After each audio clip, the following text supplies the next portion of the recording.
में सरायगुंजा, संपूर्ण और शाहपुर का 3 वार्ड है। तो जब हमको ये पता चला कि शाहपुर में जो हमें 3 वार्ड मिला है निर्वाचन के द्वारा, उसमें बाबा साहब अम्बेडकर जी की प्रतिमा लगी है, तो हमारा विचार ये आया हमारे मन में कि पहले हम क्यों नहीं बाबा साहब को माल्यार्पण करके वहीं से अपने चुनाव की शुरुआत करें।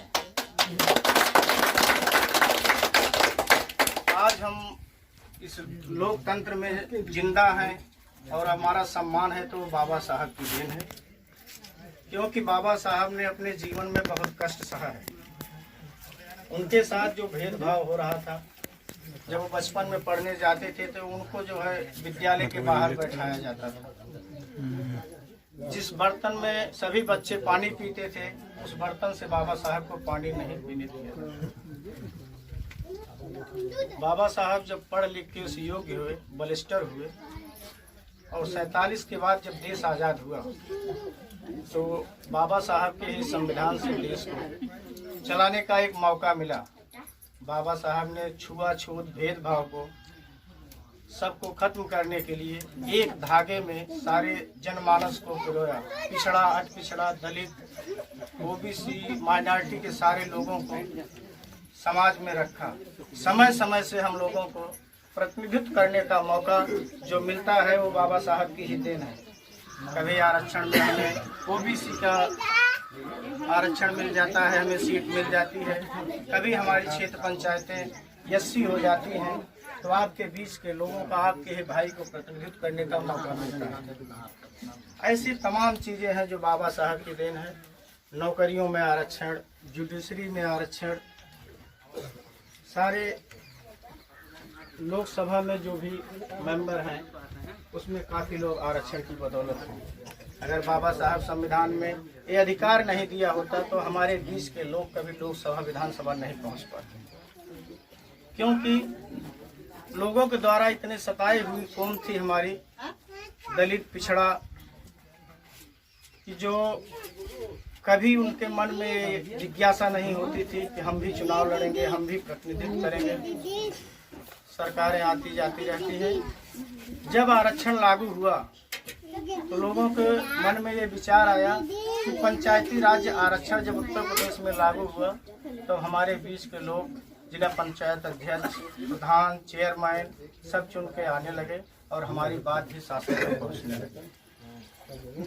इसी कड़ी में हमने सोचा कि जिसने हमें अधिकार दिया है, पहले हम बाबा साहब को नमन करेंगे, उसकी बात अपनी बात जो है समाज के बीच में रखें। मैं आप लोगों के बीच में आया हूँ।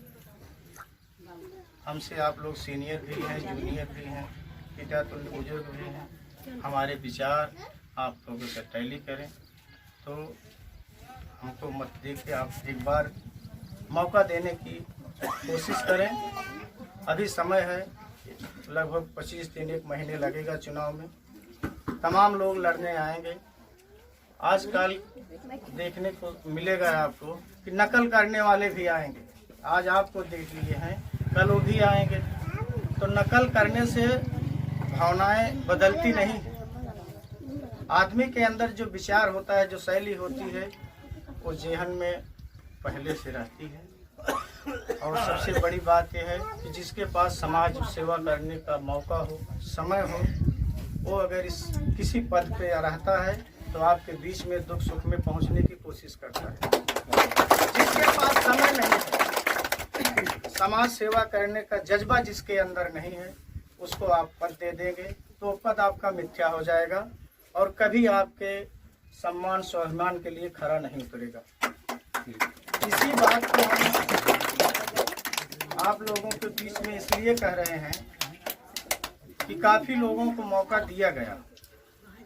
मौका मिलने के बाद लोगों ने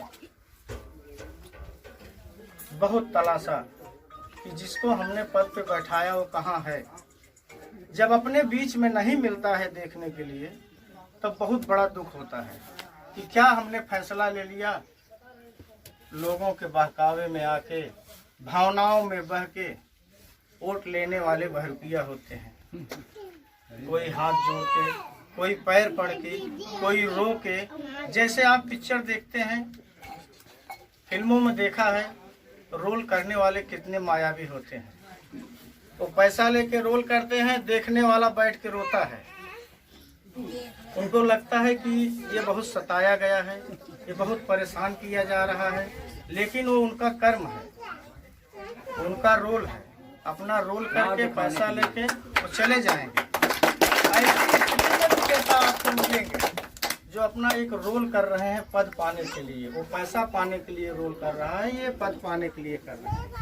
जब किसी बहरूपिया द्वारा आप चले जाएंगे, आपको आत्मग्लानि हो, मैंने ये कौन सा फैसला ले लिया। ऐसे फैसला लेने से पहले आप अपने विचारों को अपने सही साथी दोस्तों यारों में रखिए कि मैं फला कोड देने जा रहा हूँ, क्या उचित है।